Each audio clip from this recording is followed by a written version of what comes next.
Good morning. Ayan, sumama na naman ako kay Kamari, mamamalengke siya. Sasama din ako kasi may bibilin ako. Dito na kami sa palengke o sa ano, parking area. Oh, may ano pa pala doon balatang ano, sa parking area.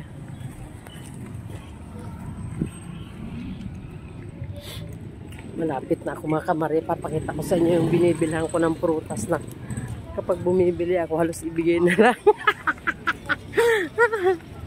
Maganda talaga mga Kamari kapag may suki kayo, ha. Tatandaan nyo kung saan kayo na. Ay! Yung basket ko din naiwan.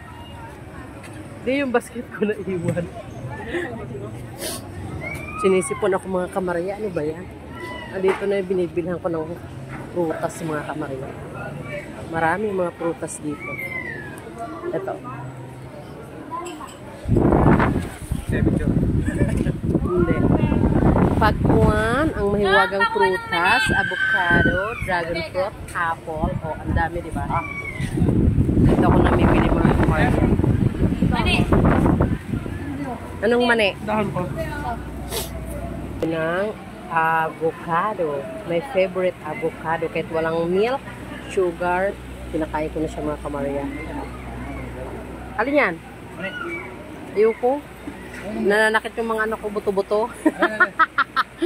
Ano si Inday? Hindi na kain. Anak kain. Si Indoy na muna nandito. Si ano, wala? Wala, bukas. Si Kumari ko, charot. Oo, kumari mo pala siya. Gusto ko yung ano, hindi masyado. Yan. Pwede na bukas. Magkano ba kilo? Mahal pa, no? Hindi, may discount ako kay Inday. Mamaya na! Hi! Sige. Wait lang mga Kamarya, ha?